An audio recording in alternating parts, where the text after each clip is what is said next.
Welcome to Total Retail Talks, your podcast channel for retail knowledge. Hello, and welcome to this episode of Total Retail Talks. I'm Joe Keenan, the editor-in-chief of Total Retail. I'm joined on today's episode by John Stratford, who is the vice president of global e-commerce at MillerKnoll.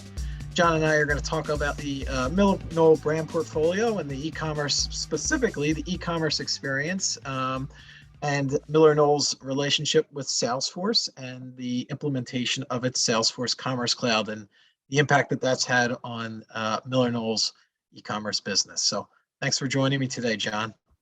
Good to be here. To get us started, if you don't mind telling the audience a little bit about MillerKnoll. I know some are probably familiar with the company, others may not be. So to get us started, give us a little quick overview. Yeah, sure thing. So if MillerKnoll published a newspaper, I think the top headline would read the description of a collective of dynamic brands that comes together to design the world we live in. And MillerKnoll is really a massive collective of brands is the other understatement, the other thing I'd underscore there. This is largely a combination of two brands that people may be familiar with if they're not familiar with MillerKnoll, and that's Herman Miller and Knoll, who was acquired a bit ago. And so as those businesses have come together, they've effectively, got a broad portfolio that enables, our business in design, modern design, to meet customer needs and really do so through a really expansive portfolio of products and specialties that are offered for our customers. And this is, a business that deals with residential home furnishing, home office space, contract businesses, architects and designers.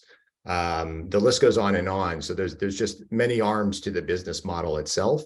Hence the many different brands and designers that we actually have in the portfolio. Yeah, and that expanse of brands and then also the different product categories that you're in leads to probably many different types of customers. And we're going to talk a little bit about the online experience of those customers. But before we do that, first, thanks for the kind of background there on MillerKnoll. I'd like to get the same for you personally. Tell us a little bit about your professional background, your current role at MillerKnoll.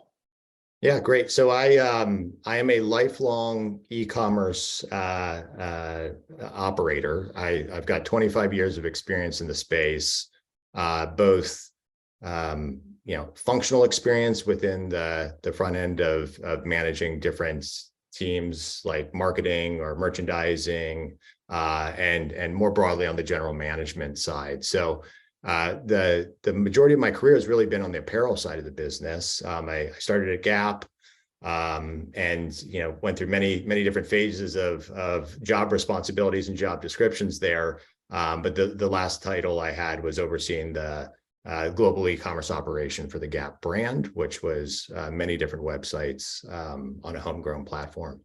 And then spent a brief amount of time over at Stitch Fix. They're dealing with that convergence of algorithms and operations and managing the men's business and that subscription model, which then evolved into a direct consumer model. And then most recently joined the MillerKnoll business. That was in February of this year. As you said, from my title, I'm responsible for the e-commerce global operation as it comes to the strategies that we need to be successful as they touch our customers across that broad portfolio that I mentioned earlier. So, a lot of experience in the e-commerce space and talking about that broad portfolio of brands. Can you talk a little bit about, and this might vary on a brand by brand basis, but talk about the behaviors you're seeing from your shoppers at the different brands online. And as we operate here in a kind of an uncertain economic environment, there's inflation, there's rising interest, concerns of a recession. Talk a little bit about what you're seeing from the MillerKnoll customer that's shopping your brands online. Yeah. So there's concerns that retail always has. So I don't know that there's anything specific to our brand per se, other than Discretionary income as it ebbs and flows obviously has impact on retail at large. With that said, we have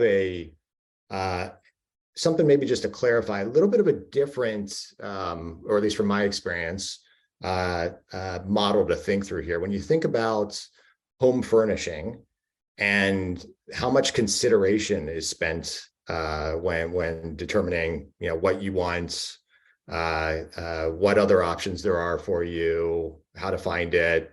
A lot of cross-channel research and done with that. A lot of cross-site research done. The key metric that I'd like to look at is traffic, and for us, traffic continues to be very positive. So the consideration set is really there, and then obviously with retailers, whether you're talking about brand awareness or consideration, those two things together really tell you whether the path you're on is a good one. And so we are seeing really, really good response on that front. The conversion piece is the one that ebbs and flows. And I think some of the factors that you brought up obviously have some effect on that.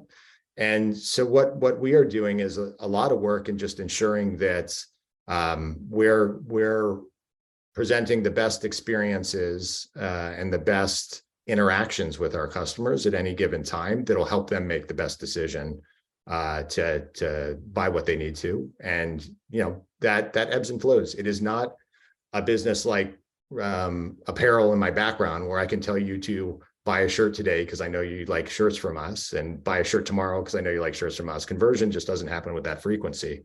I can imagine that you probably only have one kitchen table, maybe two in your house. I can't sell you a third one likely based on the space. So a little bit of a different model on the customer journey side based on that. And then that discretionary piece as well, obviously to your point, how do you talk to that consumer and build that relationship when you're selling a product that's not necessarily a must-have or a need to have? Yeah, absolutely. And that's where a bit of the signal and the noise is important, because what a customer is necessarily looking for at a given point in time could be, in the world of I'm considering redoing everything in my house and buying all the furniture, is at some point going to hone in on the thing that they're most interested on. And so when you think about the way that you market, expose product, effectively are showing the right range of product, the right tools to make decisions, that's just critical in the shopping experience. And I'd say across retail in general, but in this particular category, it's one where the revenue opportunity is quite great comparatively. Yeah. So thinking about that online experience, and you mentioned it's a positive sign, traffic, you're not seeing dips there. So that awareness and that consideration is still happening for the MillerKnoll consumer across the different brands. As you get them onto your sites, I should say, plural, talk about the experience that you're trying to present to them, and the role that technology can help optimize that shopping experience. Yeah, so I think I've said a bit about this already, but maybe a great example, or what I would call a great example that I'd give you is some work we're doing with 3D configuration. And so when you think about, let me pick an example here, a task seating chair or your home office chair, using a little internal lingo there. There's so many options of what you can buy and build on the site, right? How you configure that product. There's going to be color choices. There's choices for arms. There's choices for the casters you choose on the wheels. There's choices for the base, the shell, the list goes on and on. And when you're talking about buying something with that many choices and a price tag that's, in the high hundreds to multiple thousands of dollars, you want to be really certain about what you are getting. And so for us, one of the things that we have pursued, and we have this product live on a number of our products today, is this 3D configurable model that allows a customer to, as they make selections, the image on the site changes. And not only that, it's not just a flat image that you can right arrow and see the side, and right arrow and see the bottom, and right arrow and see the top, but it's truly a 3D rendering of that product that you have built out that allows you to rotate, zoom in, you can download, you can share. So a lot of things that I think to help with the confidence of purchase and solidify that, the selection that you made is the right one before it shows up at your home in a humongous box that you have to unpack and then roll it out and look at it. Yeah, so I think that's a great example. A couple follow-ups there. One, that tool, that 3D configurator tool, presented to the shopper once they reach the product detail page, or how do you kind of make them aware that that tool exists so they help, inform their purchase? And the second would be, I imagine you've got some data on conversion for people that are using that tool versus people that are not, and you're seeing a dividend, a payoff for people that are using the tool. Any thoughts on that, John? Yeah, both great questions. My asterisk I should have put on my example that I gave you was, we have this available on our contract B2B site, and we are in the process of exposing it on our direct-to-consumer site. Of course, the things that you mentioned are the things that will be measured to determine what type of benefits we're seeing from the presentation of this. It's starting out on those office chairs. I'm using common terminology here, not to trip myself up again, as our first approach with it. And, this is really about scaling it across the categories and things that have that logical connection that we think in a customer shopping experience to actually do these renderings in a three-dimensional manner. But I believe really strongly that this is going to do a lot of good on the consideration side, but likely even just the add to bag and subsequent conversion side of things. The how we expose that is a great question too. And, the natural discovery obviously is going to take place. We just looked at some UX renderings yesterday, and I think the team did a fantastic job of integrating it naturally into the shopping experience, but you can't just rely on discovery. And so I think we have that balance of the amount of products we're showing it on, and then how we talk about it. We'll have some logical points that we can actually insert that as a marketed thing. If we send out an email about, office chairs, or the homepage is about them, there's some logical statement points there. But, we also don't want to indicate that this is a widely available tool until it truly is, and have people spending a lot of time clicking on the product page of a couch trying to figure out how they can configure it. It's not there. Yeah. You don't want them looking for that tool if it's not available in the product page that they're viewing, for sure. And I would imagine, given the product categories in which you're selling, there's really a lot of practical applications for a tool like that. That makes it worthwhile to roll out. Absolutely. So thinking about the online shopping experience, and it's a continual process of trying to improve upon that experience that you're giving to your customer. One of the things that you've done is partner with Salesforce, introduced or at least implemented its Commerce Cloud. Talk a little bit about that relationship, why Salesforce Commerce Cloud, and kind of the benefits that you're seeing from that relationship. Yeah, so the rear view mirror setup on this response would be the retail business at large for MillerKnoll and the brands that we have customer facing e-commerce sites for is relatively new. And so when we had developed a roadmap for launching retail experiences for customers, and this is before my time, so I'm speaking from knowledge, not experience here. We didn't have a full built out team to develop and execute, all of the things that you would do in an e-com operation as we're, standing up and growing.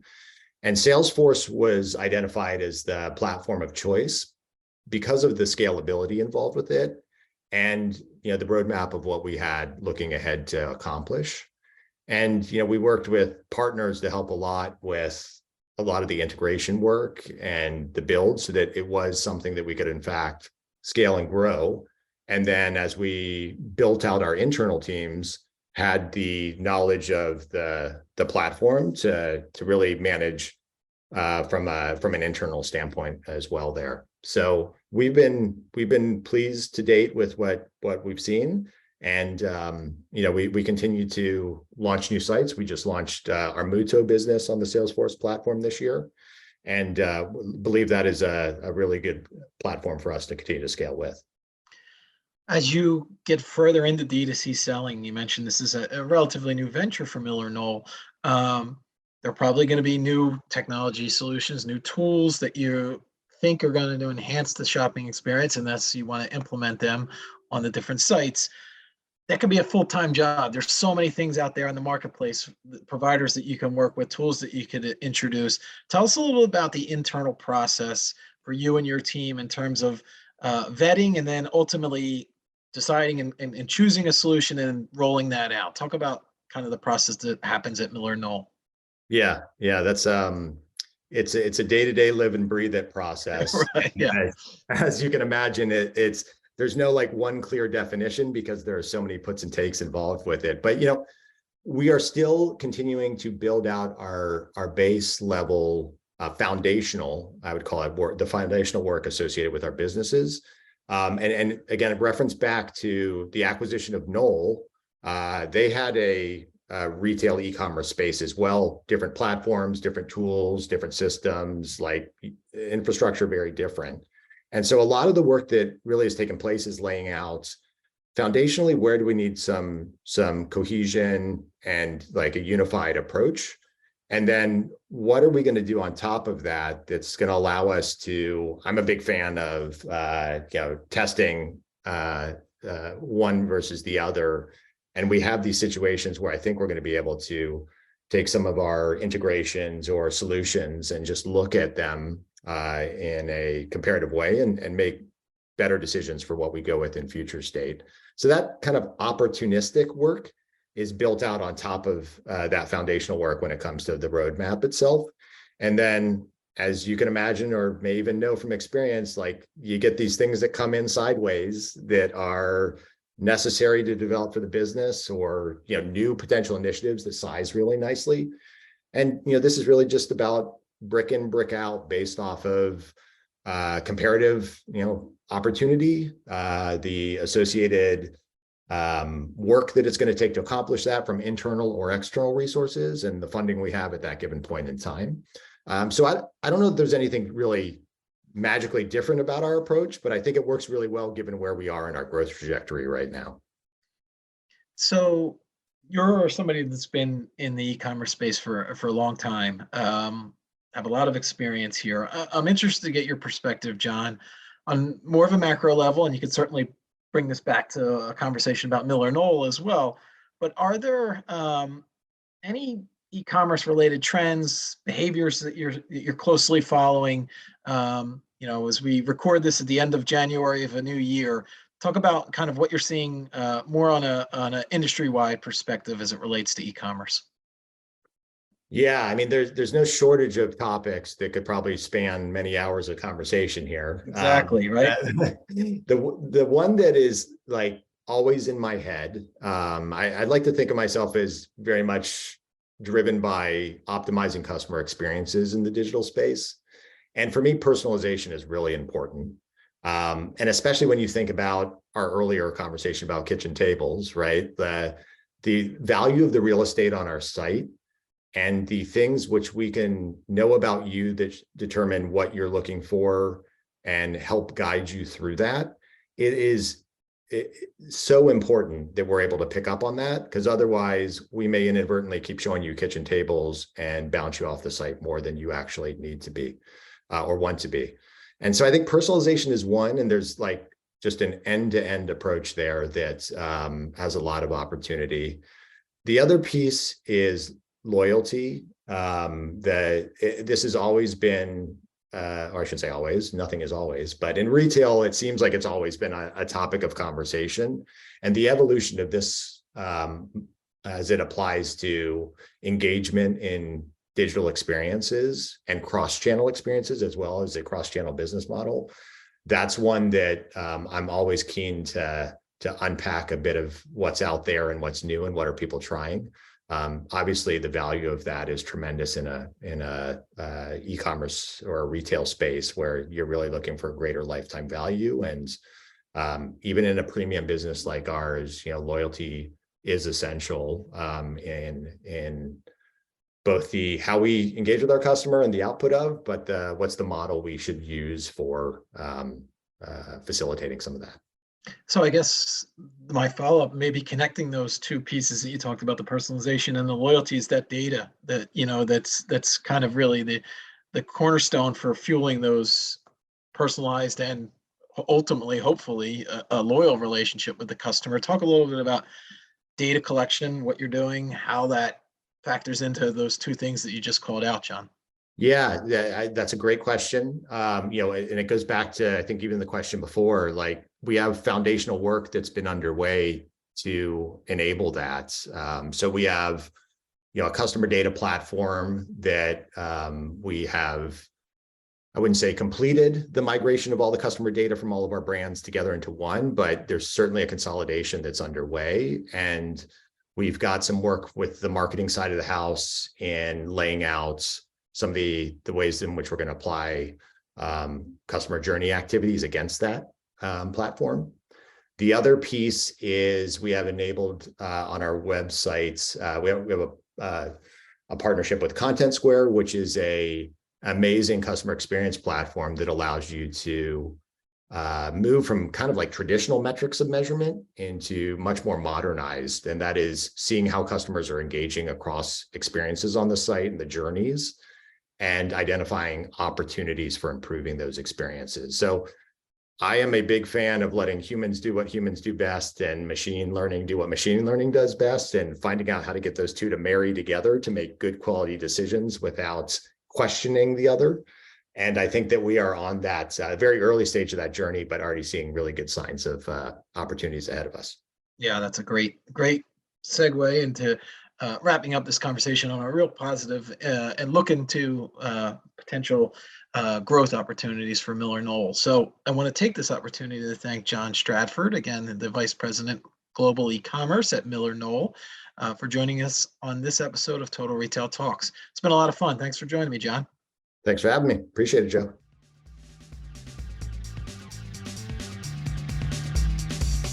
Thanks for listening. For more information on this podcast, please check out our podcast channel page at mytotalretail.com/podcasts for show notes. Total Retail Talks is available on Apple Podcasts, Google Podcasts, Stitcher, and Spotify.